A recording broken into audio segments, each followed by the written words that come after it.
अतीत और भविष्य के बजाय मन को वर्तमान में लगाएं। हंसा योगेंद्र।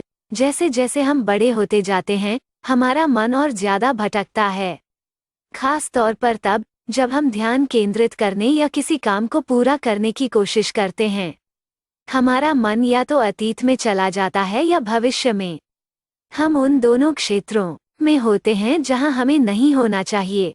भगवद गीता के अध्याय 6 श्लोक 26 में भगवान कृष्ण कहते हैं, यतो यतो निश्चरति मनश्चञ्चलं स्थिरम् तत्स्थतो नियमेतदात्मन्येव वशं नयेत। अर्थात अशांत और चंचल मन किसी न किसी कारण भटकता रहता है। योगी को उसे वापस लाना चाहिए और केवल आत्मा पर ध्यान केंद्रित करना चाहिए। भगवान कहते हैं कि जब भी मन बेचैन होता है, भटकता है, हमें इसे वर्तमान में वापस लाकर अपने आंतरिक स्व पर केंद्रित कर देना चाहिए। वो हमें अपने विचारों के प्रति चौकस रहने की सलाह देते हैं। आज समाज में मानसिक तनाव एक ट्रेंडिंग टर्म बन गया है।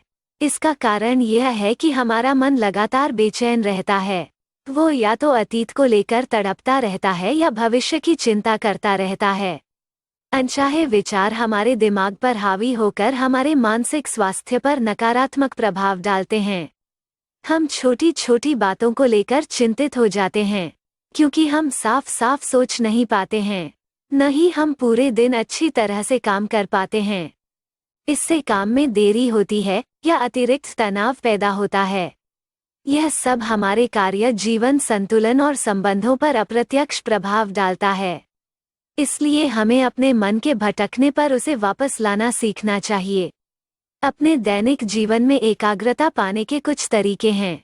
पहला है ध्यान। इसका अभ्यास एक शांत स्थिति की ओर ले जाता है। माइंडफुलनेस वर्तमान में होने का एहसास है। ध्यान मन के लिए आसन है। आप सुखासन का अभ्यास कर सकते हैं। इससे मन की बकवास बंद करने और भीतर की ओर जाने में मदद मिलेगी।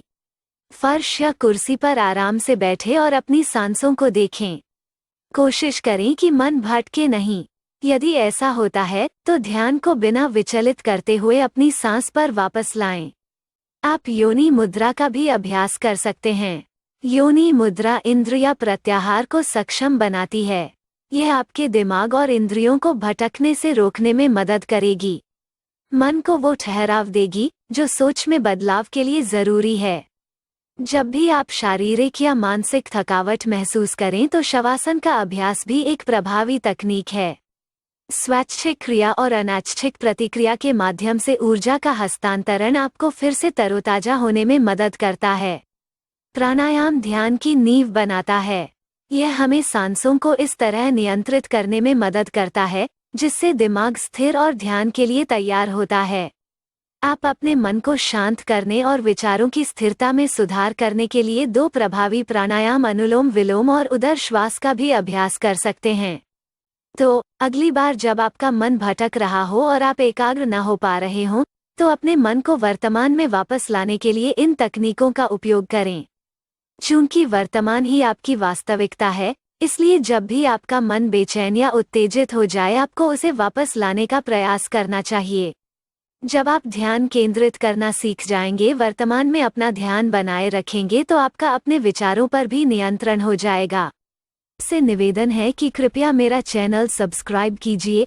अगर आपका कोई सुझाव है तो कमेंट्स कीजिए और वीडियो को लाइक जरूर कीजिए। आपका बहुत बहुत धन्यवाद।